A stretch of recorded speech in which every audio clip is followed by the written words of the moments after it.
We are back, people. What is up? Another stream, Miami Dolphins draft. Uh had a little, idea to work through today. I want to do a little bit of this exercise. I have a mock draft simulator I pulled up that we're gonna go through. And I'm gonna do like a mock draft, but I'm gonna go through like the first 12 picks and like pick it myself and do like, the most realistic scenarios that I think can happen, on draft day for Miami. So I think that will be pretty fun idea. And it just like will, allow us to like have a better understanding of what could happen on draft day. I think, sometimes when you do like the actual mock draft simulators and it's just, it does it for you randomly, those drafts can get a little out of hand and just feel like pretty unrealistic. And I just wanted to see like the points that really matter in the draft for Miami, because I think there's a few spots where like depending on the pick that like the Raiders make, or I think there's a couple other spots that have potential, like the Niners is interesting, the Saints, that could really change who ends up falling for Miami, because I think they have a few different options. So we'll go through that in a second here. But also, just other random things talk about, pulling up. I actually was watching some old film. I was watching Chop Robinson's college film just to like go back, get an idea of, players that they're into, seeing what they're looking for. Obviously, it's edge, so it's a little bit different. But man, Chop was he's so explosive. That first step is absolutely ridiculous. You could definitely tell why they were super into him last year as a prospect. But really fun to watch him. I could actually probably pull that up. I got some Chop clips. This is actually, I posted this on, I think Twitter last year after the draft. But yeah, some fun Chop stuff. You can just see that first step, two-hand swipe, and he's still winning with like these same moves at the NFL level. Here on the inside interior, look how quick he's able to cross the face of that guard. This is what I think the Dolphins value, and I think in the Weaver scheme, is being able to do this, especially on the interior when they're aligning the interior, is someone that can cross the face like this. Like whether it's a twist or a stunt, or just, slanting to a different gap, lined up over the B gap and slanting to cross face like that is so important. So you want D linemen, edge defenders, guys who have a lot of quickness and a feel for that type of situation. And just watching Chop go to work, like being able to play with that bend right there, super impressive. This Michigan game, I think they threw this in that Michigan game right there. I think they threw the ball like literally 8 times, and it was because of Chop. Chop had like 3 pressures, 3 QB hits in that game, and they're like, okay, we're not throwing the ball again. And they just ran the ball the rest of the game, which was interesting. But man, it's fun to go back and watch Chop. I feel like I wish because there was just sometimes there's some guys you don't spend a lot of time watching before the draft, and he was one that I didn't have a chance to watch a ton of. But it was fun to watch him after the Dolphins drafted him. Good player. What's up, Scotty? What's up? What's up? How you guys doing? How's everyone doing that's in here? We'll let people file in. But yeah, I'm gonna pull up this mock draft simulator in a second. We're gonna like I'm gonna manually put in these picks and see what's like an actual realistic scenario for Miami to be in at 13, and like what I actually think they would do, what I would do. But like, hold on, let me actually pull this up. Go here, there, go this. What's up, Elwood? How you doing? How you doing? I have my, just make sure. I just did a draft live on another channel. The board fell weird. I made one trade in the third. My results: Membo, Starks, Alexander, Scatabo, JJ West. It's a pretty nice draft. You got Membo and Starks, which is kind of crazy. But I just want to make sure that we can see everything. Okay, so I have this mock pulled up. I have you guys pulled up to the side here on my phone so I can see the chat.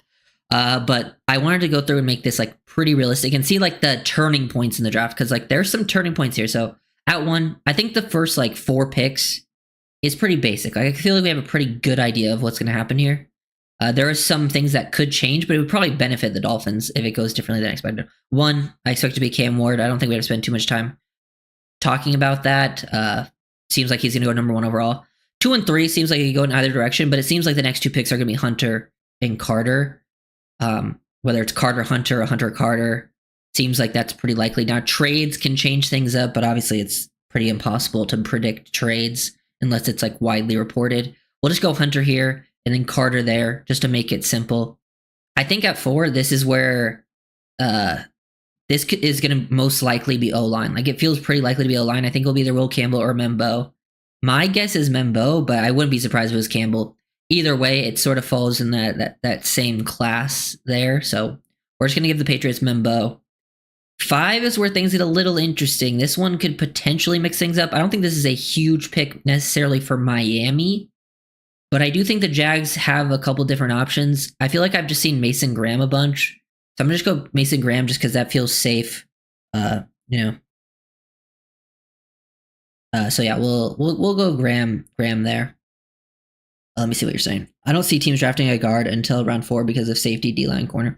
I would see. I think that's a possibility for sure. I just think I don't like to go too far into being like, oh yeah, they're for sure going to do this, because I feel like best player available is still going to be heavily in their mind, and I do feel like for a short-term view, yeah, drafting for need is probably the most helpful, but for like a long-term value building standpoint, BPA is the way to go, because teams' needs change every year. Like, your biggest, strength could be receiver, and then, you lose 1 or 2 guys to free agency, you have to trade someone away, or someone, retires, or something happens, and then receiver becomes one of your biggest needs the next year. So it's like, things change very fast when it comes to needs. So it just depends on, do they really think this is their last chance with this regime? And if they do think that, they might go more need heavy, but we'll see. Yeah, this draft is I agree, Scotty. This draft is like really all over. It could go in so many different directions. I'm just trying to keep it in a, just get the feeling Graham will slide a bit. That is fair, Marcus. I do think out of the guys I picked so far, Graham does actually have a chance to be there at 13. I don't know if the Dolphins will take him, but we shall see. I think we'll go to 6 here. 6 is where things can get interesting, because this pick, to me, could either be Ashton Genty, or I think the Raiders will love Will Johnson, either be outside corner. I wouldn't be even surprised if they love Jahdae Barron, because Barron has like a little Devin Witherspoon to him.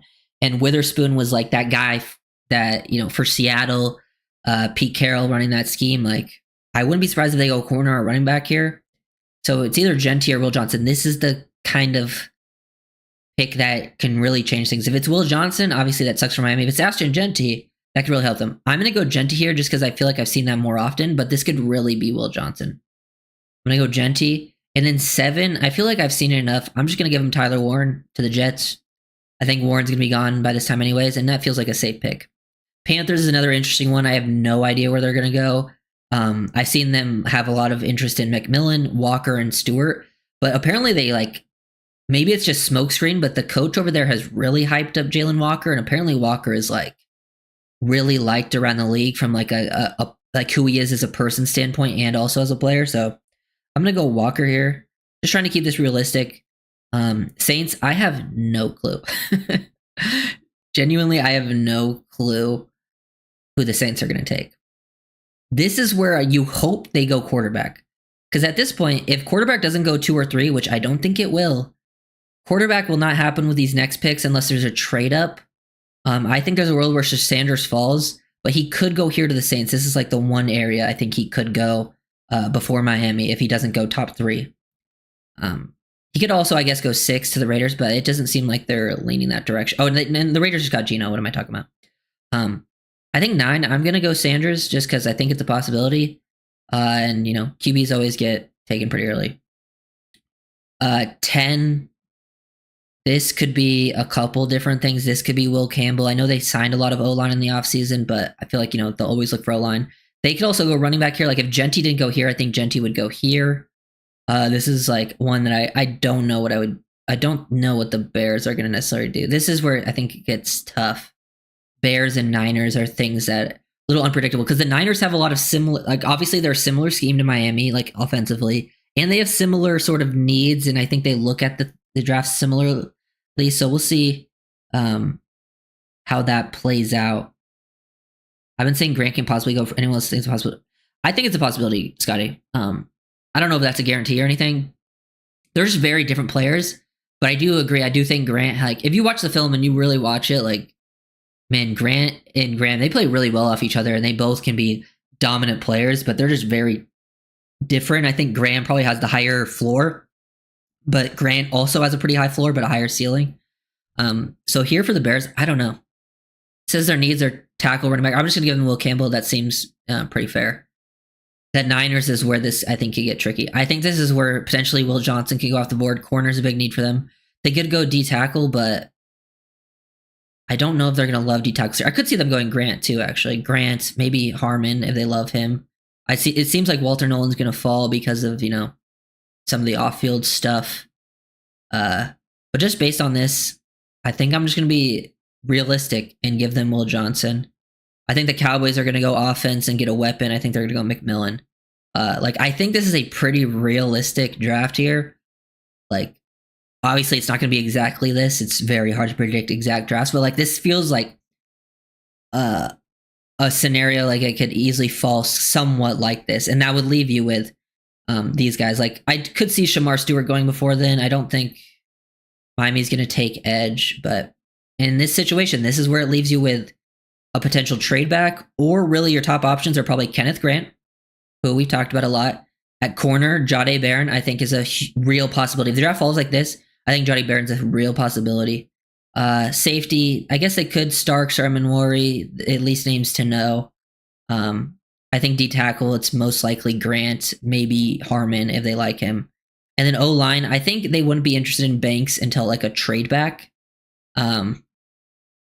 At least just from what I've seen. So realistically, if the draft falls like this, it feels like it would either be trade back or Kenneth Grant or Jahdae Barron. And I think that's feels like the most likely thing unless someone falls that you don't expect. But with this draft, I've seen people talk about it, people who are plugged in, and there's a lot of differing opinions around the league, and that can make a draft go wild when there's a lot of people with differing opinions. It always takes two to tango. It's that's why I don't always discuss the trade stuff just because it's so impossible to predict. I would love a trade back, but we just don't know if teams are actually going to offer something realistic. But I do think if the draft fell like this, Kenneth Grant or Jahdae Barron feel like the most likely picks to me. That's who I would put money on for the Dolphins to take. One, because the other positions, honestly, in Shamar Stewart, I wouldn't be surprised if they like Shamar Stewart because he could also potentially play 5 tech due to his size. He's not he doesn't have to play true edge. It's just I wouldn't love that pick. But I wouldn't be surprised if he's already gone either. Out of the names on here, he would be the one that I think could go. I guess any of the wide receivers could also go 12 instead of McMillan. I think Golden could go 12. I guess someone like Starks or Loveland is a possibility of being gone, but it feels like that could happen. I could even see Barron and Grant being gone, who are the options now. But if Barron and Grant are gone, that means some of these guys are getting pushed down. Probably Will Johnson would get pushed down. This is where the draft really starts. I think after 4 is really where it can go haywire, unless trades happen top 4. Graham, because I don't know who the Jags. I really have no clue what the Jags are thinking in the draft. And then Genty. Let's see. Yeah, Genty for the Raiders. This could also be a corner very easily. Jets feels like Warren feels likely there.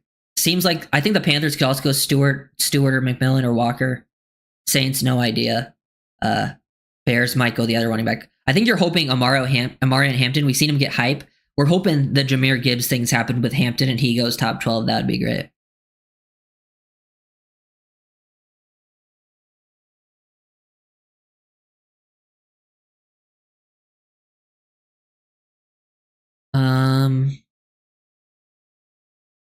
But yeah, you guys, let me know. What do you guys think in the chat? If the board fell like this, would you take Grant or Barron? Let's say no trades here. I feel like most people would want to trade back. Let's assume there's not a good trade option. Would you take Grant or Barron, or is there someone else that you would potentially take in this scenario? Because Grant and Barron feel like they would fit the biggest needs, and they're also, I think, 2 of the best player availables just anyways at this spot. Because there's some top edges here, but I don't love I think Green has some off-field issues, and he's not a great fit for Miami for what they have. Michael Williams, I guess, would be a possibility, but I don't love that. He could also go too. I've seen him getting some top 12 hype. I guess he could be off the board. That could potentially push someone down. I don't think any of their linebackers will go. Safety, who knows? No D tackles other than Graham went. So yeah. Yeah, Cowboys. I think Cowboys are going to take a weapon, either a receiver or running back. They could go defense, I guess, but I actually do follow some like Cowboys fans that do draft stuff, and I know they are really looking at offensive weapons. But yeah, anything else you guys would do here? I don't think they'll go guard. I mean, they're not going to take Tyler Booker. He's just not a scheme fit. I think they could go Zabel and Donovan Jackson in like a trade back scenario. If they trade back into like the 20s, those guys would be, I think, much higher possibilities of picks.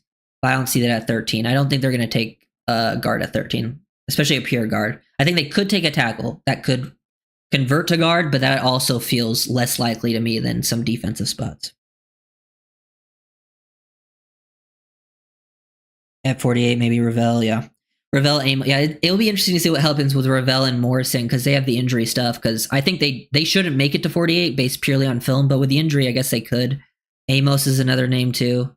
To me, I hope I think O-line might be the position that happens too, where they sign a vet after the draft. It might be an O-lineman because I think the O-linemen available are actually, there's some serviceable ones that could actually play and be better than what you have at left guard. Corner and like D tackle, I don't think there's a lot of top end guys that I love other than maybe some aged out veterans that are injury prone. So I hope they take care. I think they're going to take care of D tackle in the draft for sure. Like they're going to draft multiple. I do hope they take care of a corner early. I'd rather not sign a vet that has to start. I'd rather draft a corner just in this class. But yeah, let's just go.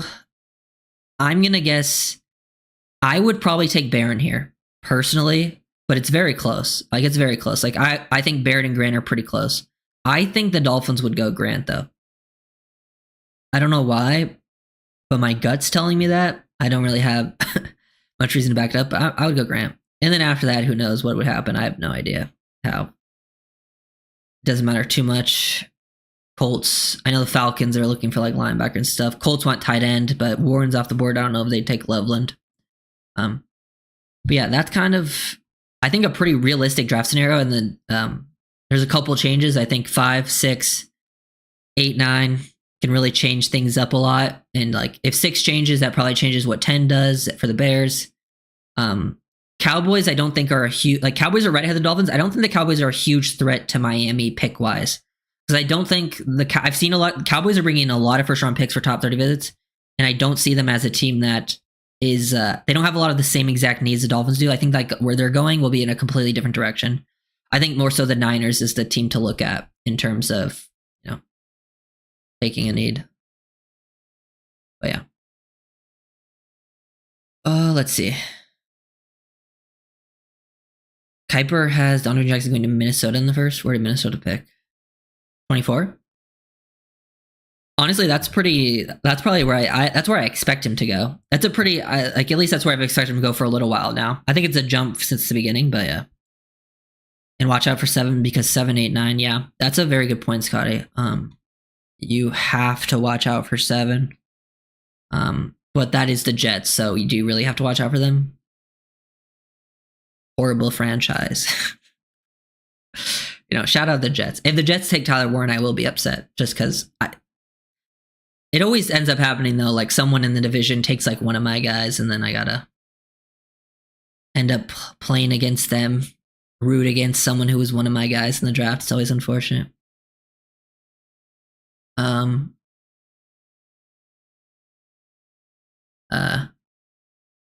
Yeah, that would be an interesting way to see it play out. Also, you know what I have been doing? I actually feel like, I don't know if you guys have noticed this, but I feel like I've been seeing, so, I feel like people ask those questions like, who's the most underrated player on your team or whatever, like the team you root for. And I feel like for the Dolphins, it's always been like Zach Sealer, like league-wide, like most people don't know Zach Sealer. And the answer is probably still Zach Sealer. But a player who I think was never really underrated, but has kind of become underrated, even though he's a big name, is Jaylen Waddle. I feel like I've been seeing Jaylen Waddle disrespect on Twitter, like randomly. Like, I feel like people think he's just not that good anymore. And it's kind of crazy to me. Like, yeah, he had a down year statistically, but there was like so many factors that played into that. It wasn't like he became like, he got worse or something. I feel like when people do like their receiver rankings, like they just like so much recency bias involved. Like the whole Dolphins offense struggled. Even like Tyreek's numbers went down. The Dolphins didn't have their starting QB for like 6 games. Waddle also missed some time with injury in that year. Just the whole offense in general just got worse. They couldn't, run the ball at all. I feel like people are underrating how good like Jaylen Waddle actually is. And it's upsetting to me because I love Jaylen Waddle. He's one of my favorite players on the team. But that is something that I have been seeing noticed. So realistically, I hope, like I really do. I hope Jaylen Waddle becomes like the focus of the offense. Like here he is at the bottom. I posted this on Twitter like a while ago. But him running this blaze out, man, and creating that much separation, like I don't think people realize like how like or don't remember like how dynamic he is as a player. Like if he was, and he's not hasn't been the focal point of the offense since his rookie season either, and he still put up some crazy numbers. I don't know. The Jaylen Waddle disrespect is a little crazy to me, and he has Tua holding him back. Well, that's not true, but I can understand why some people think that. But see, to me, is like even if you don't like Tua, you have to understand Tua is a very wide receiver friendly quarterback. Like he has always helped people put up very good numbers. Yeah, the Jaylen Waddle disrespect is crazy.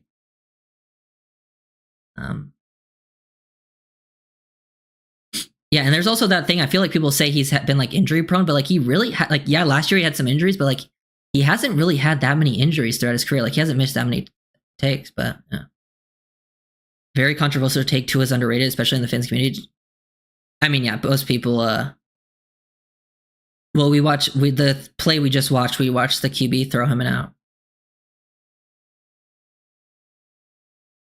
In that draft, I would have drafted Sewell over him. Yeah, I mean, yeah, that's fine, and that's a take I see a lot. And yeah, like obviously it would be great to have Sewell, but I feel like people use that to almost like disrespect Waddle and act like he's not a great player. It's mind blowing sometimes. Seems like there's more and more rumors of Tyreek being traded. Well, yeah, there in a lot of those accounts though that are tweeting that stuff are like the guys who I don't think have any sources. They're just doing it for numbers. But Tyreek is also adding to that fire by doing a bunch of his usual stuff. Yeah.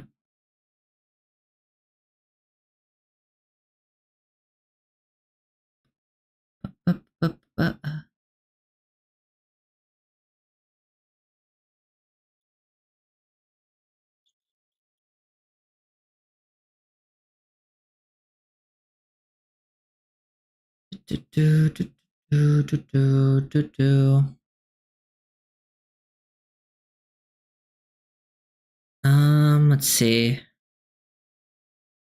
What else? Oh, you done for daily attitudes? Yeah, that's true. A lot of people are very up and like it's a very recency biased, heavy. That's just how people are in general.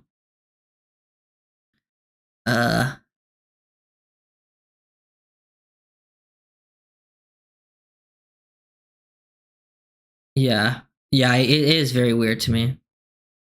I feel like people also forget like the trade with Waddle is like we picked up an extra first from that as we moved back from 3. I know we went back to 12 and then we technically, got 2 first, but then moved back up. But yeah.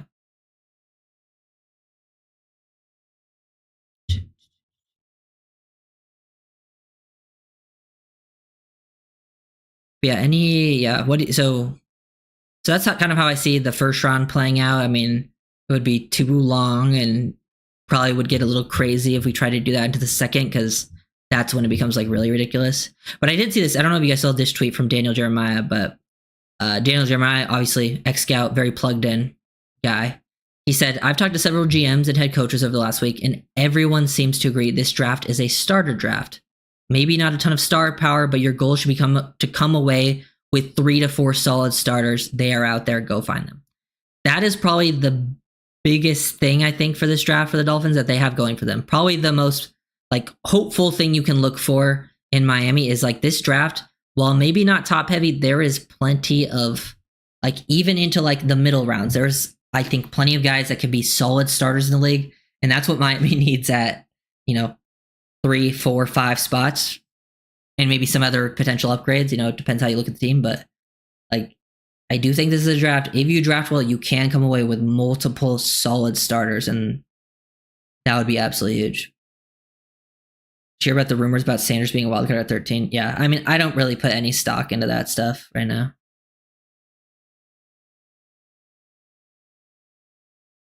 That and that move wouldn't make any sense to me.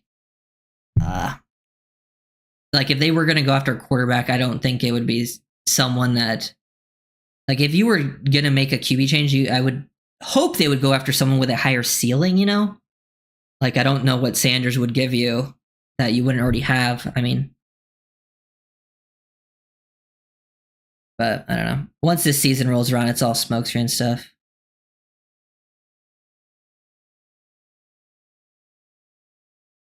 Four is the minimum of starters they should get.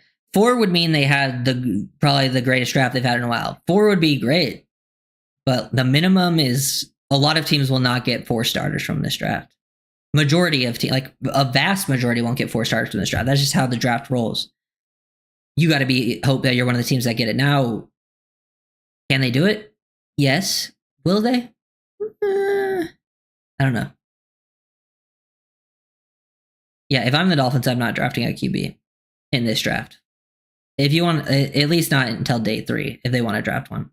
If they want to go and, draft one next year, then yeah, go for it. This draft is just not worth it.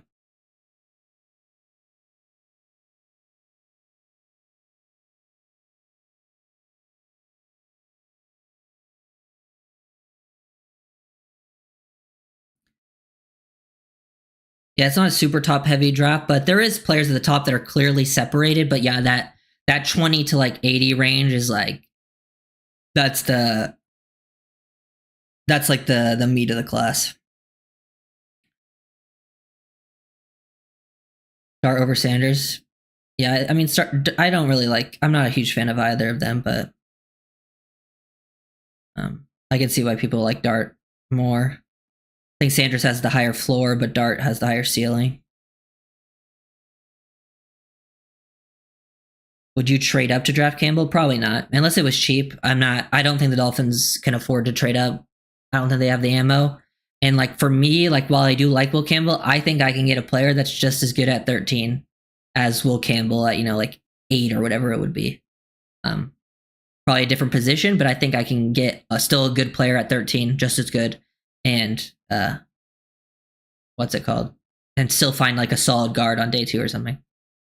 Have you watched Sean Dolick? Yeah, I have. Elwood. I actually made a video on him. It's members only right now, but it should be available soon, I guess. But yeah, I do like him. He is a fun, very fun late round linebacker option in this class.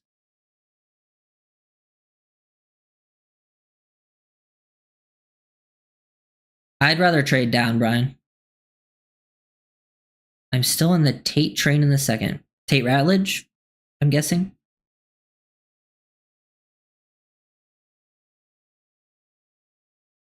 The only surefire quarterback isn't making out of the top 3 against Ward, yeah. And then I wouldn't even say Ward's a surefire quarterback. Yeah, he's definitely the best QB prospect, but I don't even think he's like a surefire stud or anything. I think he's going to be good, but I don't think he's going to be like an elite quarterback in the league. I think he's going to be a pretty good quarterback. That would be like my guess. Like that's what I think is going to happen in this class. I think we're going to get a pretty good one, and then I think Sanders is going to be like a low end starter. And then after that, it's a crapshoot. Like I think, it depends. Like I think it really depends. Like Dart and Milrow, for them, it really depends where they go. Because those guys, I could easily see them being bust. But if they end up in the right situation, you give them some time, I could see those guys developing into decent players. But it's all about where you end up. Like scenarios, like that is so important. Like where you end up, who's your coaches, your scheme, players around you. Situation matters so much.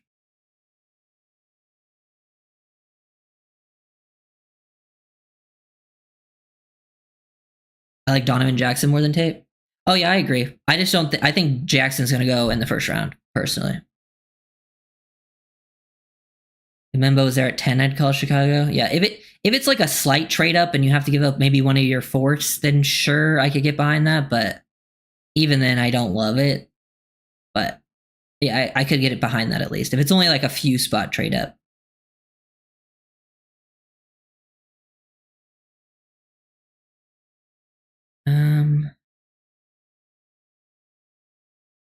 Greer doesn't place a high value on guards, which Mimbo played, so I wouldn't expect to trade up from Mimbo or Campbell. Yeah, I think the reason he could be willing is because Mimbo would play guard, but I could see them thinking of him as like a tackle of the future potentially. I think that would make him more likely to take an O lineman. I just don't see him taking like a pure guard at 13.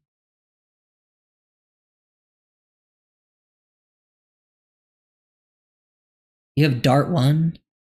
You have Dart 1. No wonder you don't like Tua.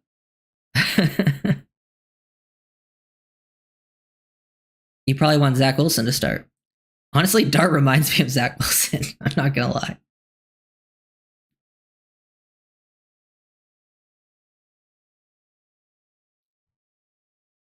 I also like Zabel, but I don't know if he will be second round pick. I could see him going first round. Yeah, Zabel. That's why like Zabel and Donovan Jackson I haven't mentioned as much recently, just because I think they're both going to be gone by the time the Dolphins pick at second round. Like I think Ratledge, Savanaya can easily be there at 48, but I think Zabel and Jackson will be some of the earlier guards to go. Those two and Booker will most likely be gone, and Booker's not really a scheme fit.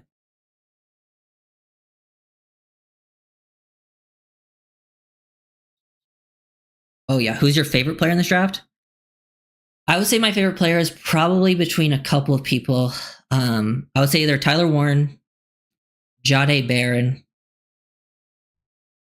I actually really like Marcus Bowe from Purdue. Like he's one of my favorite players to watch. And I wouldn't be surprised if the Dolphins take Marcus Bowe, because I've seen someone mention this, like Dolphins value tackle over guard, and Bowe would be someone that could play tackle, like be your swing tackle. Also a tackle of the future and potentially start at guard, because I do think he's one guy that can play both. And he's just super athletic, super fun player to watch. Jack Besh too. Never forget Jack Besh. Jack Besh is my guy. I love Jack Besh. I actually recently just made a video today actually on Emeka Egbuka, the Ohio State receiver. If there's one player in this class that I had to be like, this player is going to be a good NFL player, not elite, not bad, I just know they're going to be a damn good NFL player, that's Emeka Egbuka. He's probably the safest player in this whole class. Especially if he ended up on like the Rams or something. Oh my god, he'd be so good for the Rams.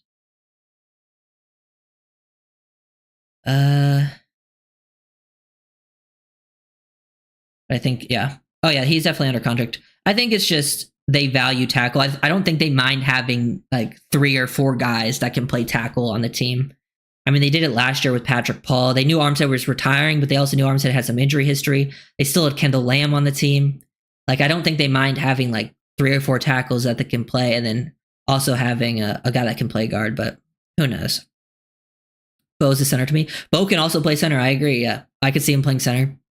But I actually think like I see Zach Tom to his game, the Packers right tackle.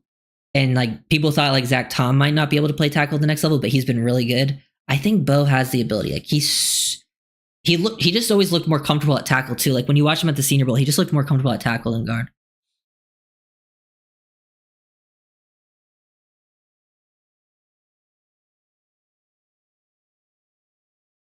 Shedeur Sanders will go to the Dolphins. Shuck is going to Miami. Very interesting. One person said that Dart looks like a young Marino. Oh, that's crazy.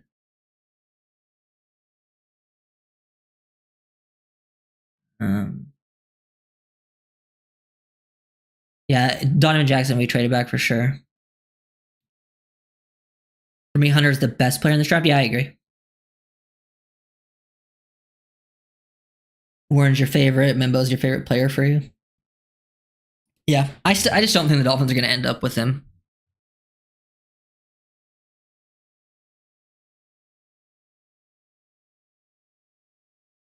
I could see a team like the Rams. Yeah, I could see the Rams because I feel like the Rams apparently, like all the reports, like even they were even thinking about JJ McCarthy last year. Like they've been looking at QBs for years now. That would be a good place for Dart to go because he could actually sit behind Stafford and develop. Because you throw him into the fire right away, like he's going to get the usual treatment that a lot of young QBs get that aren't ready. And then he could potentially lose his confidence, and then the team will give up on him, and he'll get moved around, and then maybe he'd figure it out. But like he's a QB that has to sit, and that'd be a good spot for him. Is the Rams?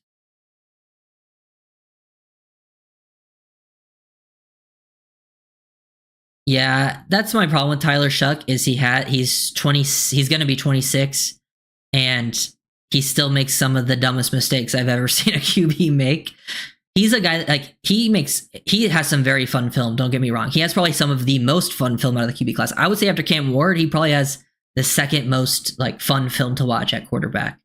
Because he makes some throws, he makes some great plays. He plays backyard football a lot and he's very fun in that way. But then he will make the most head scratching decision you've ever seen because he does not want to get hit. Instead of getting hit, he will just chuck that ball up into the air. He doesn't care who catches that thing.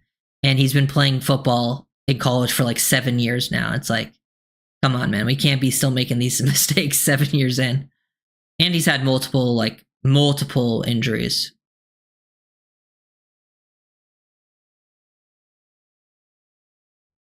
But yeah.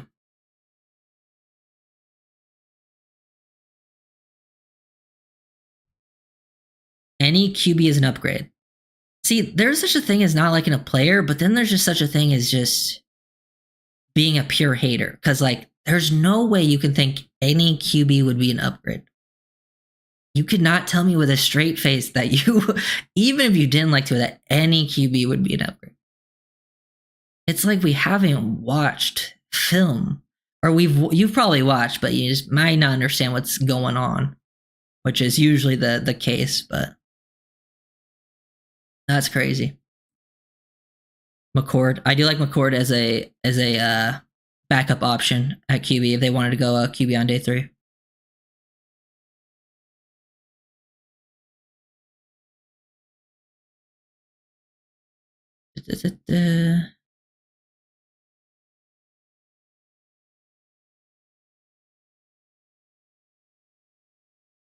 Yeah, I mean, to be fair, the people that like hate Tua also wanted us to trade for Deshaun Watson, which that was the most I've ever been against a move that was reported for Miami to make ever. I was so anti Deshaun Watson, not only because I was like, he's a horrible fit for what we're doing, and I don't think he's as good as people thought he was back in the day, which has clearly turned out to be true because he's been horrible when he's played, and he's just a horrible person. God, I'm so like, and that move has set back the Browns years. And people wanted Deshaun Watson bad, man. Thank God that never happened.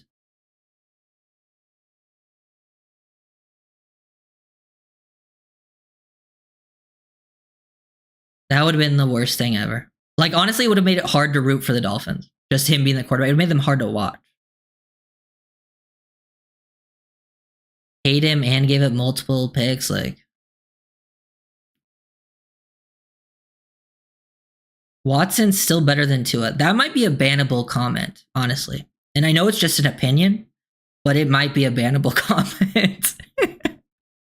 Just because I can't. Yeah. I like McCord. I actually don't like Ewers and Leonard. I get Leonard because Leonard at least I could see being like a fun, like you give him direct snaps, physical type of quarterback. I don't think he's an actual good quarterback. And then, yes, I know the Dolphins will like Ewers because Ewers is a scheme fit. He did play in a similar system at Texas, but Ewers is probably one of the worst quarterbacks I've ever seen under pressure.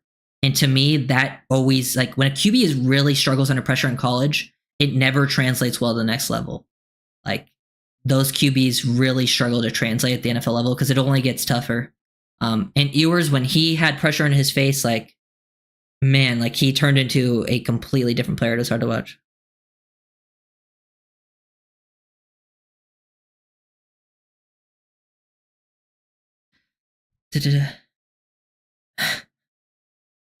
Tua near channel. Yeah, I see people say that, but like I don't even know what that means. I like Tua, yeah. I've broken down a lot of film on Tua. I think he's good. Does that make me a Tua stan? I don't think so. I talk about his negative traits all the time. I don't think he's elite either. Like I know there's some Dolphins fans who thinks he's elite and like blindly, defend him. That's not me. But I'm also not going to sit here and pretend like, like I do think health is his biggest issue for sure. But I'm not going to sit here and pretend like Deshaun Watson is better. That's crazy. Too near someone who likes it. Yeah, I know what they mean when they say it. Like I've seen people say it. But like, I feel like people have said that word so much to like that it's lost all its meaning, you know?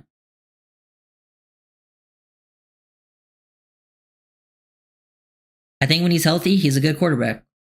Health is his biggest problem. I think that's why you would move on from him because of health. And if you changed regimes. I think if McDaniel was not the coach anymore, then it would make sense to move on because I think they're kind of bound together at this point. But yeah.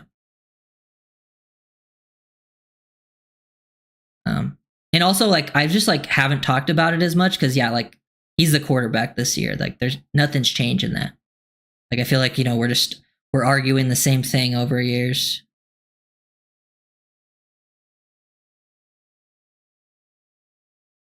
I also like Taysom Hill, yeah. We should you know, fuck it. Let's make Taysom Hill the starting quarterback.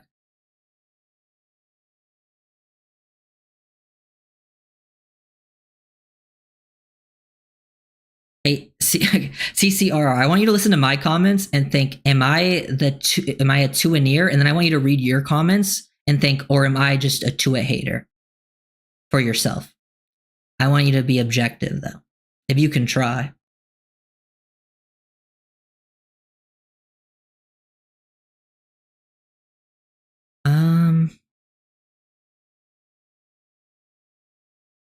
I wonder, right, if the Dolphins did not restructure his contract, does that mean they're going to move on from next season and draft a QB in 2026?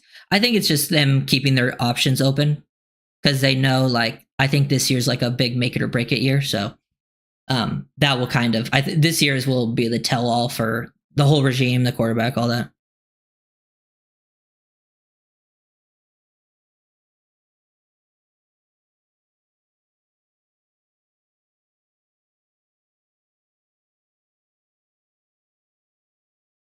Tua hater since 2018.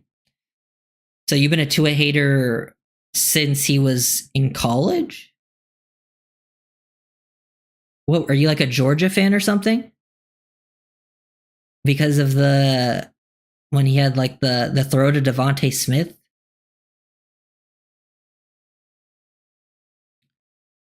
Um, let's see. Okay.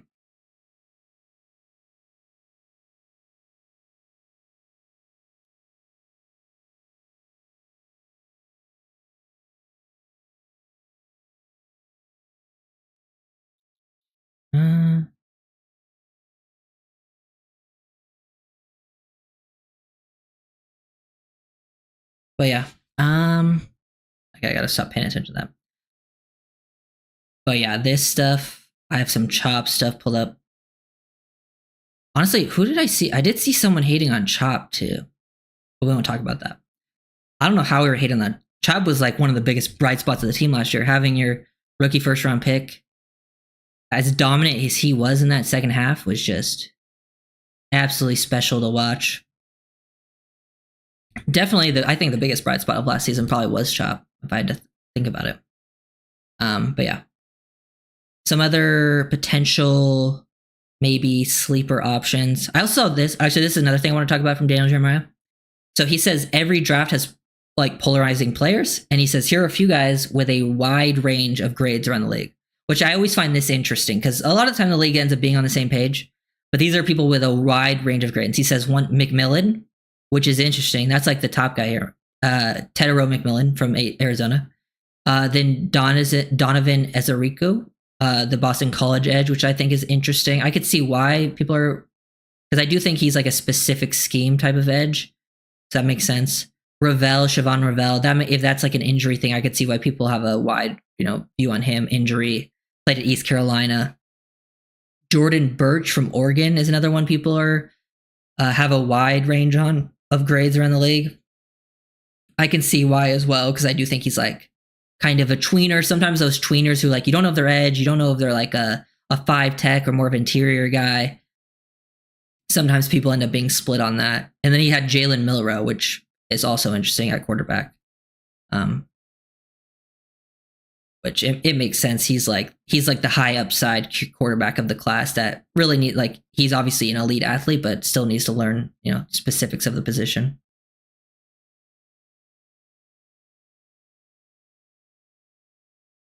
Chop was good, but I really want Graham Barton. Yeah, I love Graham Barton too, but Chop was the right pick. He just plays a more impactful position, and I think he made more. He'd make more of a difference than what Grant Barton would have.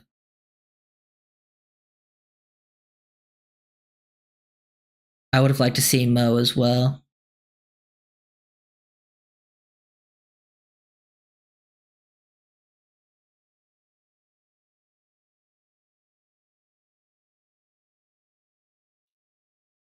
I'm gonna get rid of that. Boom.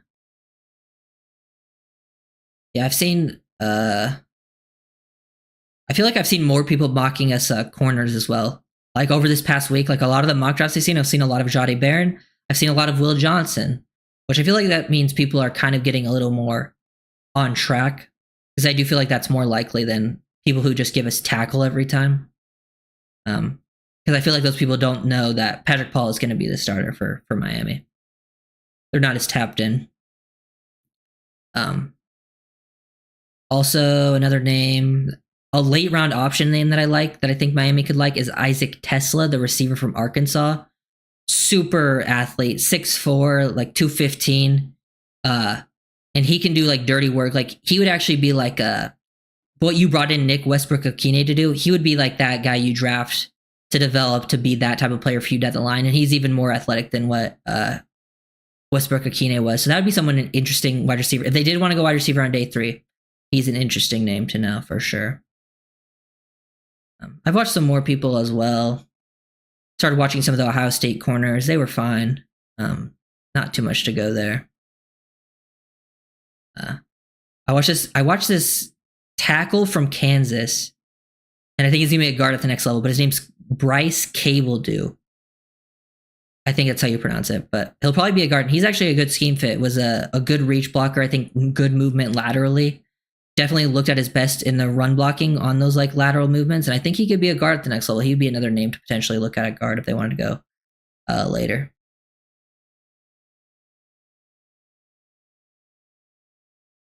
Yeah, I haven't watched him every noodle.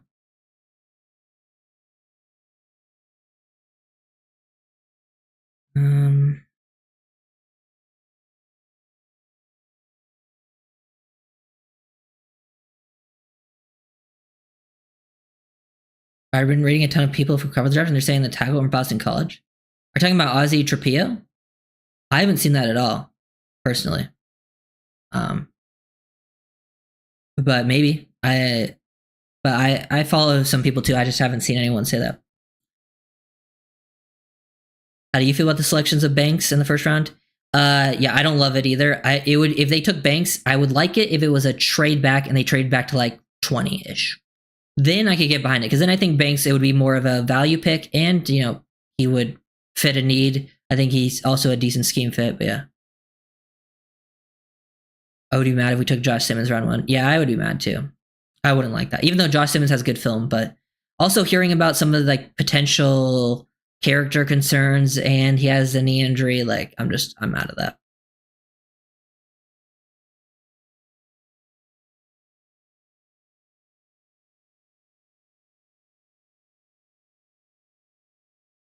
Yeah, I did see Milroe did get invited to the draft. I'm surprised he accepted it, because I don't think he's going to get drafted in the first round, but that does happen every year. I think Dee Porter could be a better, yeah. I don't like Darren Porter personally, especially at corner.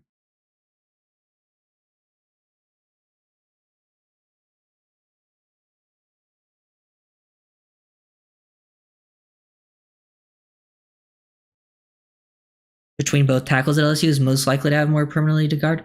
Probably Jones. It just depends, because I think most teams that are going to draft Will Campbell are going to have him play tackle. But like if the Dolphins drafted him, Campbell would play guard for sure. But I think most teams that draft him, at least the top 10, a lot of them need. I think the teams that would draft him are probably going to draft him to play tackle. But it just depends on who takes Campbell.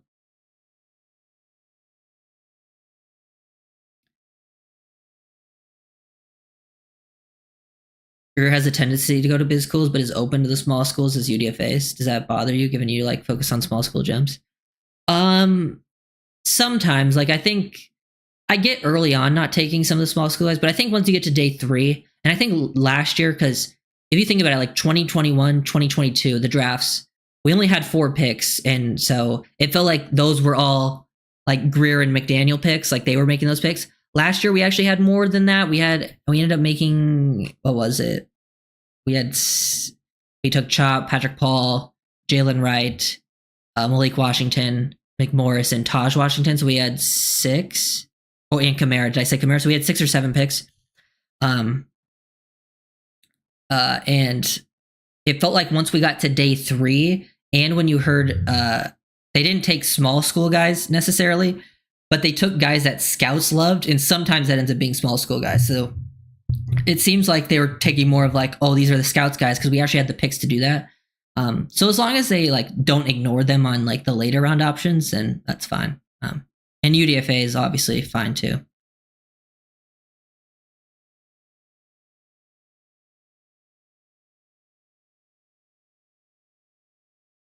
Mm-hmm.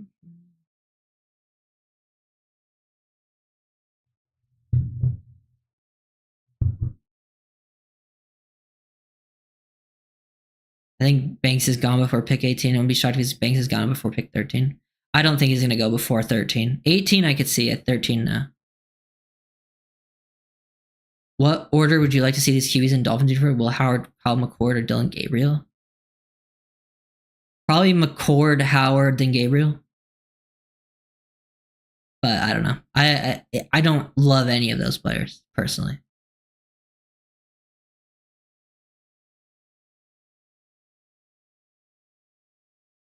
Yeah, I don't think they'll trade up for Mason Graham. I think Graham's been potentially seen as someone who could fall. I don't think they're going to trade up for him.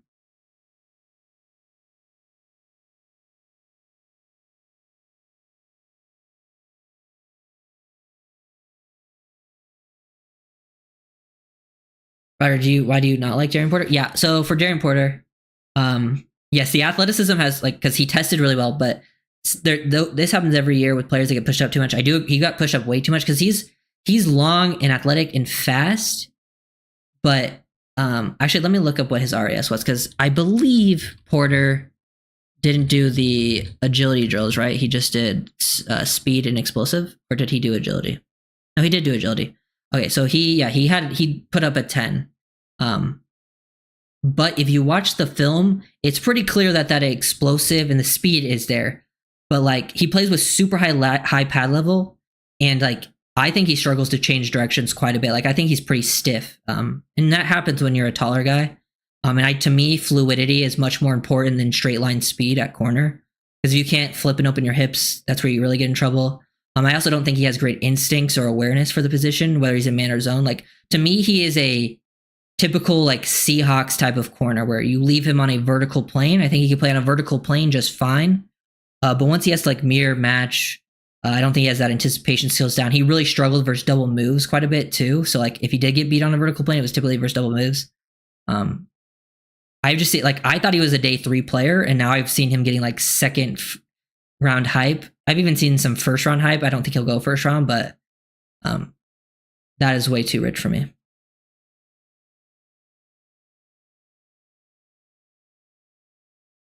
The knocks on Bank aren't serious at all. He ends up on the ground too much. He definitely ends up on the ground too much. His balance is the biggest problem in my opinion, and I don't think balance is necessarily that fixable.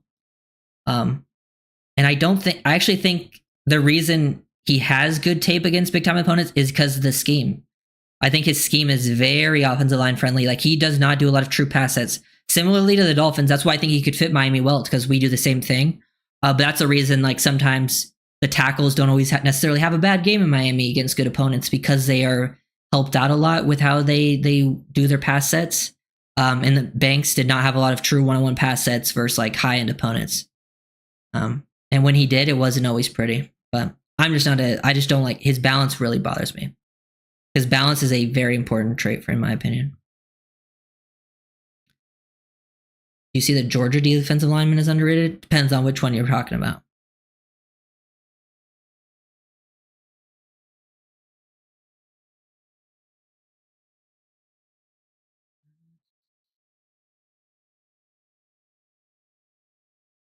Yeah, I agree with that, Marcus.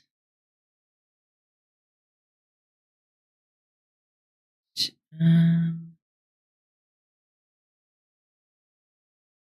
Yeah, anything else? Because I think that's what I wanted to talk about today. You know, random stuff.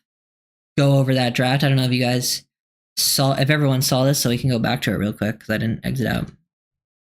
But this was like me. I did all of these picks just trying to see what was most likely.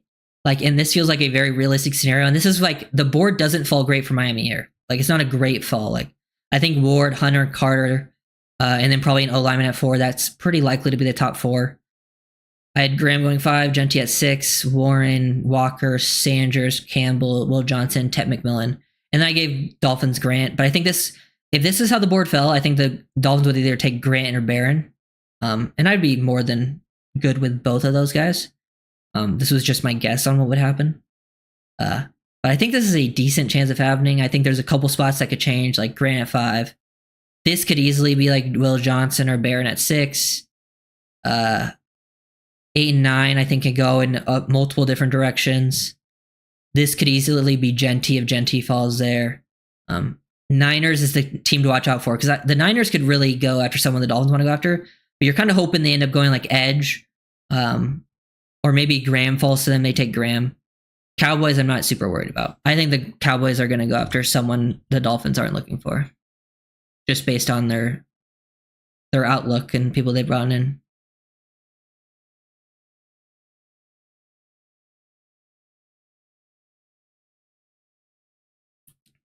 I was thinking it more into his footwork and forward lean. I think it's a mixture of those things, Skunk.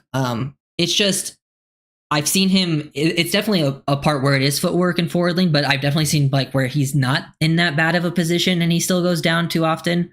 So I think a balance plays a part. And I'm just like, I think he moves well and has other good athletic traits, but balance is I think the most important athletic trait when it comes to O-line, like balance, body control. Because if you don't have that, then you're really in trouble. But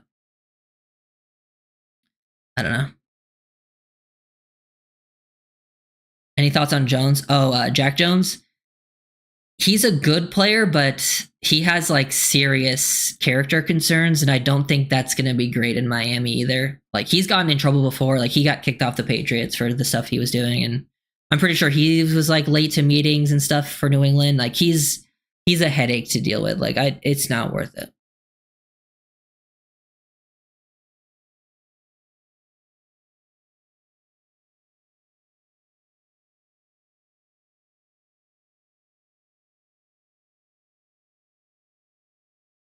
Yeah, I could see Stutzman. I could see Weaver liking Stutzman. Personally, now I might sound like a hater. I don't like Stutzman at all. I think Stutzman has some of the worst like processing and eyes in the class. And like he's big and I think he moves well for a guy of his size. Like I think he's a good mover. I think he's got size. I think he's got upside. But when it comes to diagnosing the run, like I think he is really, really bad. And I also think he's like for his size, he struggles to take on blocks. I actually think his instincts are even better in coverage than in versus the run. Like, and he's not a great cover guy either. I don't know, I'm just not a fan personally. He's like the one linebacker I really don't want. Like I can see why people like him, but he doesn't have the traits that I think translate well for that position. Isn't Jack Jones a press corner? I think he's done a mix of everything. Like he does, I think he does a pretty good job in other stuff. He actually had a really good game against Miami last year, like making tackles. Yeah.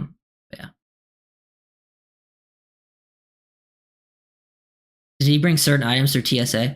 I believe, I don't know if he did that exactly, but he is the one that did something with a gun, I believe. Like he had a gun on him or something. I don't know if it was at the airport, but I believe that was him. And he's had like it's been noted about him since like his college days.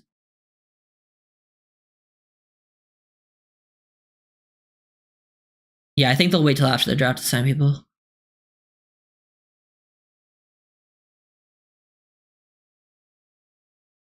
I personally think Kenneth Grant is the best D tackle period. I could see that. I could really see that, man.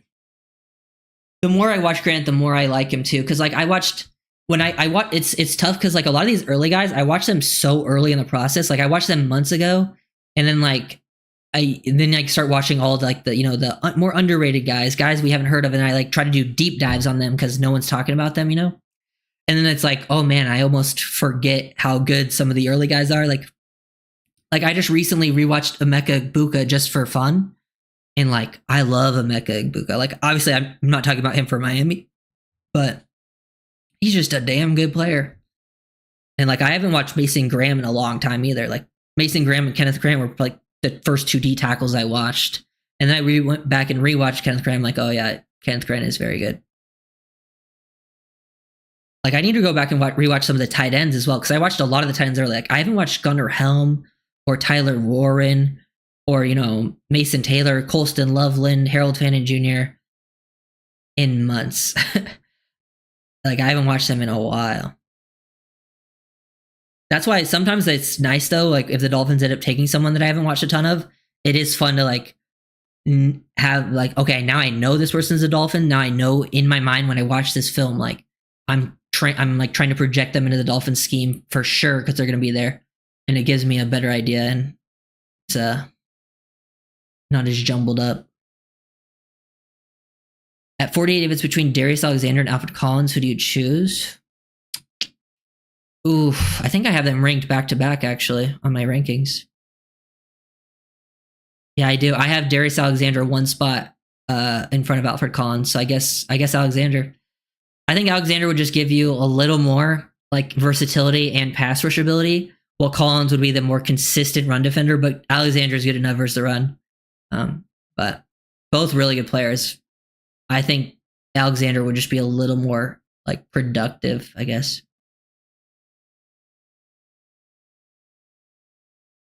But I don't know. I like both of them. I have not seen Emeka Egbuka's film yet. I see a good blocker. I think Egbuka is the most consistent blocker in the class. He might not have the most dominant reps every time. Like some of the bigger guys might have more dominant reps, but like Egbuka is working and he is consistent, man. I just made my film breakdown him, Irving. It's you can see it because it's members only. So if you check it out, there's some blocking reps in there. Like the guy's a dog, and he's probably the most nuanced player in the class, most pro ready receiver in the class. But yeah, he's a very good blocker. Like I think he is like the ideal like Rams receiver. You know, the Rams use Cooper Kupp, Puka Nacua. That's how like he would excel in the Rams. He would also excel in Miami. I don't think they're going to go receiver, but like, and he's like high character, good athlete. Yeah. I think the reason I would go if I did go Collins or Alexander, I think it's more because of like upside and age. I think Alexander's a little bit older, so I could be like leaned over that because like I have them rated very closely just anyways. So like, but Collins is like he's not that much younger. He's still 23. It just depends on what you're looking for. Very different players. That's why it's tough to decide. Like they're both D tackles, but they really don't play the same position at all. You know what I'm saying?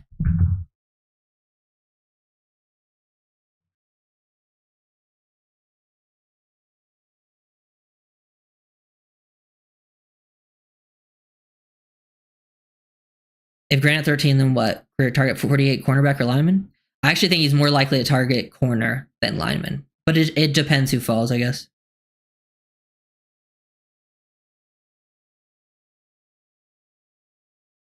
Yeah. I actually think both of the Texas A&M guys will be better in the league.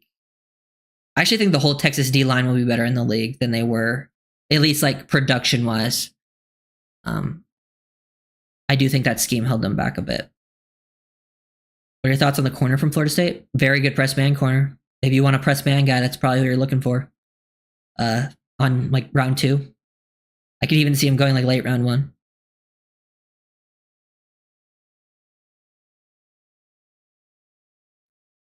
Yeah. That would be nice if Amos or Ravel were there. I think Amos is more likely, but who knows? I know a lot of these corners are testing. I believe a lot of the corners that were hurt are projected to test before the draft, like like Will Johnson and stuff. So that could change minds for people because corner testing is important. A lot of people's minds. Like there are certain positions where I don't think people care about the testing, like quarterback. Like safety is another one where like it doesn't, like if you look at RAS, there's certain positions where like the RAS translates really well to the next level, like tight end, corner. But safety is one of the positions where like the RAS doesn't always add up. Like a lot of the guys are typically not super high. But for corner, it matters. What would your opinions be of the Dolphins draft Jamar Stewart at 13 paired with Chop?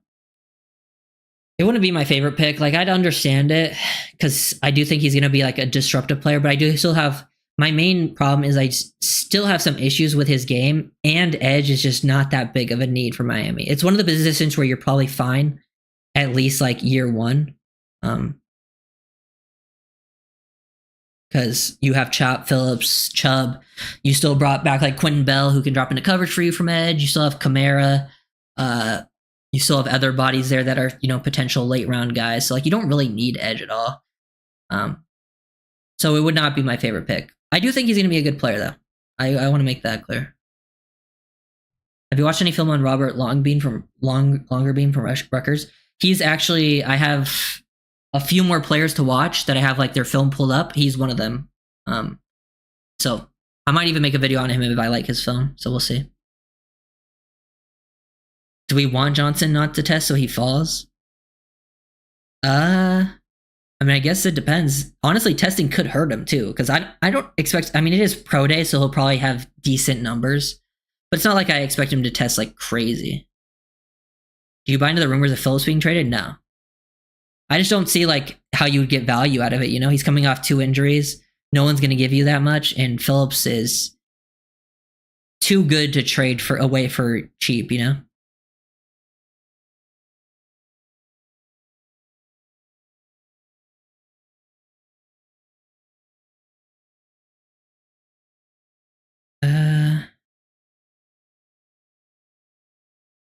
I would rather have Derek. Yeah, I'd rather have Harmon, I think, too. At least for Miami.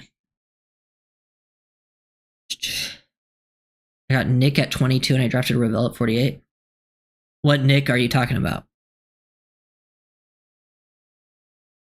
There's a couple Nicks. I guess if it's at 22, I'm fine with it.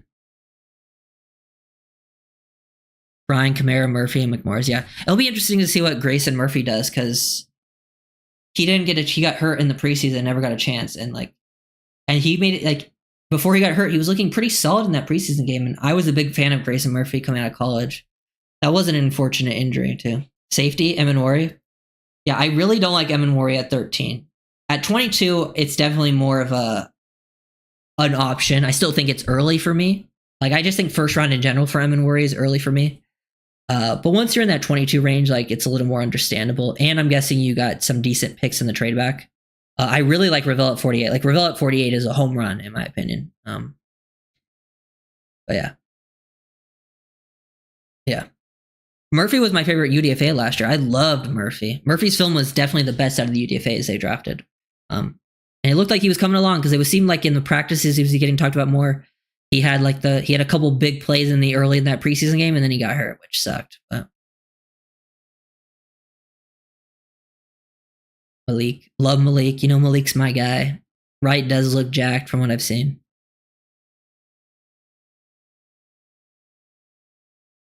Yeah, I just don't see Jalen Phillips getting traded because no one's going to give you good value on Phillips, and I don't know, like.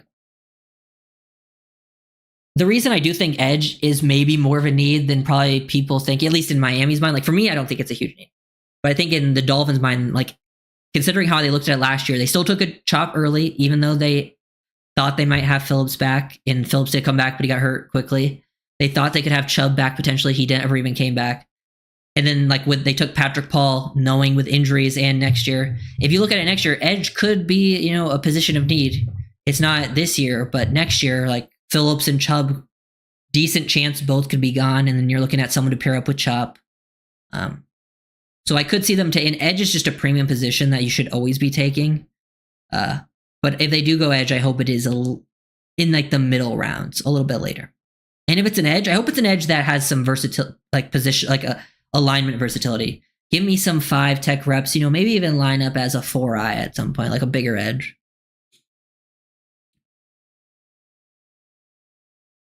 I don't see anything saying, yeah. I don't see, the only one that I think is a possibility is Tyreek, and I still don't think that's happening.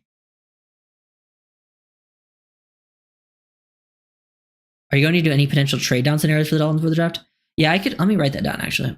I have some things written down that I'm going to do. I can write that one down. Trade, teams that might trade down, one that might trade up, like some potential options. Because I think there's some teams that could look to trade up that are looking for certain positions. Yeah, that's why I'm always been like I think the Dolphins are in more of a position this year to draft need, but I think overall the better strategy is to just go BPA because needs change year to year, and the draft is how you should build your team long term. It's like just how it rolls. But since the Dolphins haven't had a lot of draft picks recently, they kind of need to make these ones count early on. And then hopefully over time we can still have drafts and then we can be more of a BPA team because BPA is usually how the best teams are built.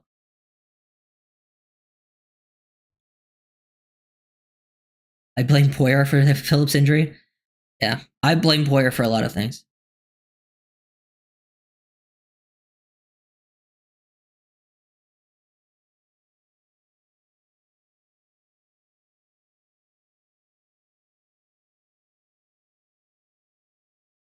Yeah, I actually think I agree, Anthony. I think Grant might be gone.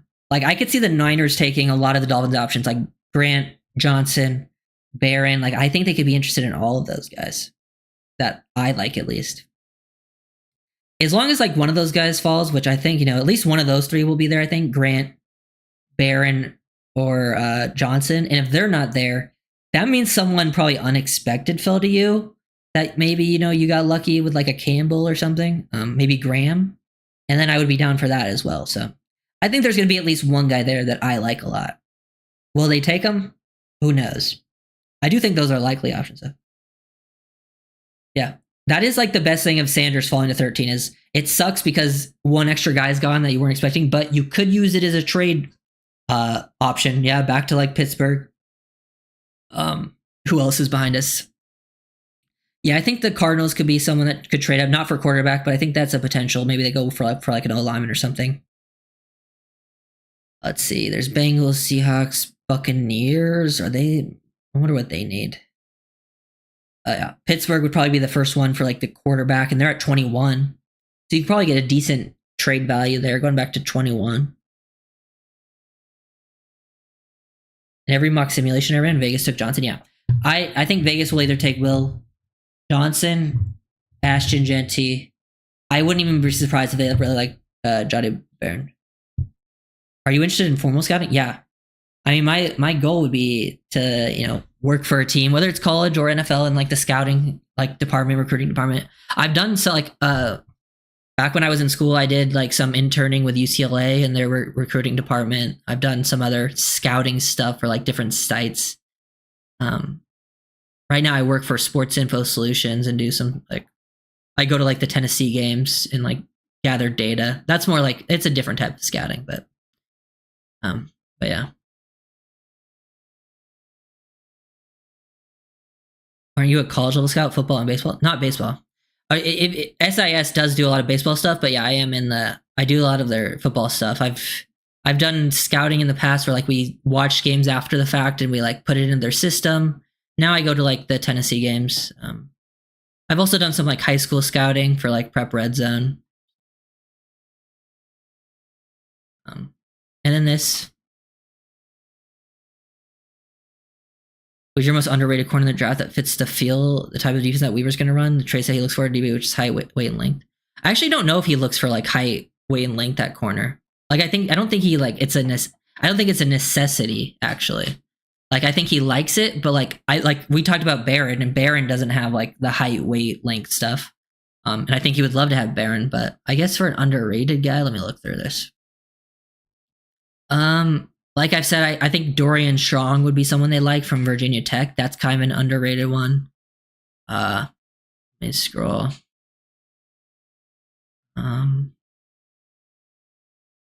Because honestly, most of the underrated guys I like are actually kind of undersized players.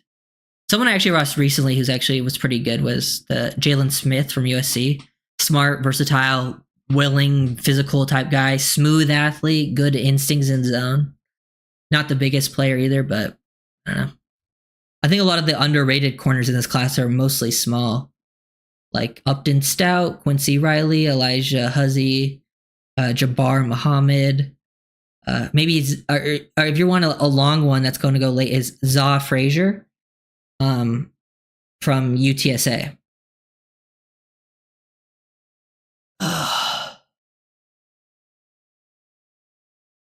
Yeah. Oh, yeah. Oh, I know, Skunk. It's all about connections, and I have some connections, but not all the helpful ones. I think I could get into college first, but the NFL is like very difficult.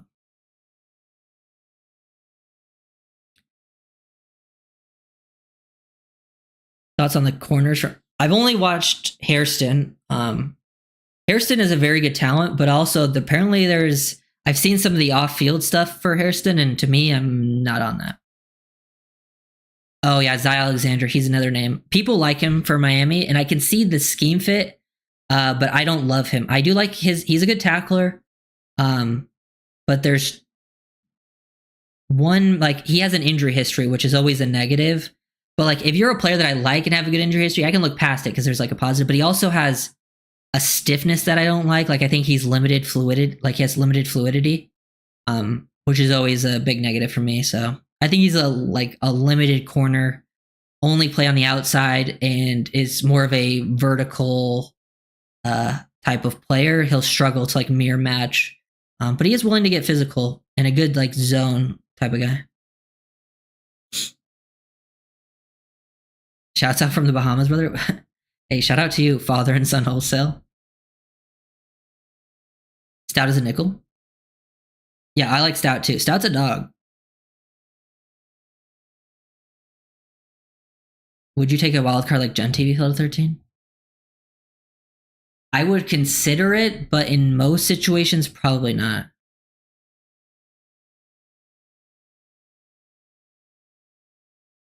The injuries that Alexander had at LSU weren't his fault. They were injuries that were caused by other players during practice colliding into him. He had multiple injuries in practice. Well, either way, even if they like, whether the injuries are there or not, I still am not a huge fan of him as a player. At least for where I see him going in like the drafts, like on like round 3.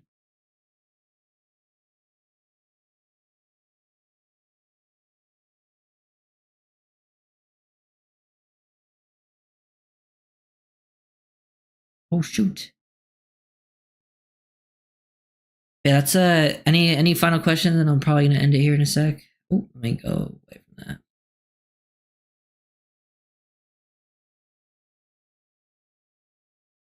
Oh no, okay, cool. Any final questions?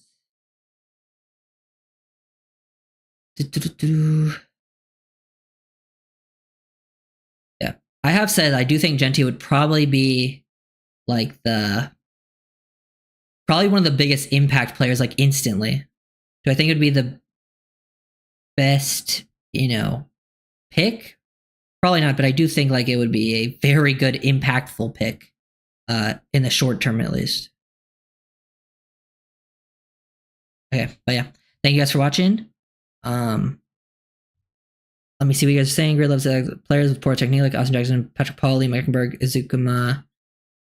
Players he can draft, guys who can play now. Yeah, I do hope they do go a little more high floor than high ceiling. I think last year, like Chop was a perfect example of like high ceiling, but still had a high enough floor to where you could feel good about it.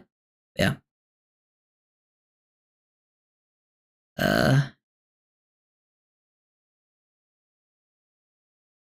I like Higgins. He'd be a fun pick, but I don't know if they're gonna take him over. I just don't think we're gonna trade Tyreek.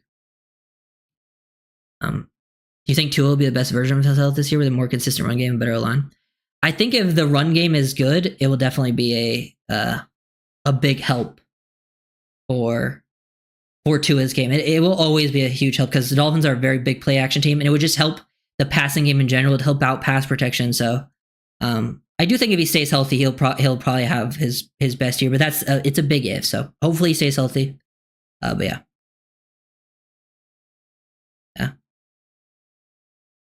Yeah, shout out the Bahamas. But yeah. Thank you guys for watching.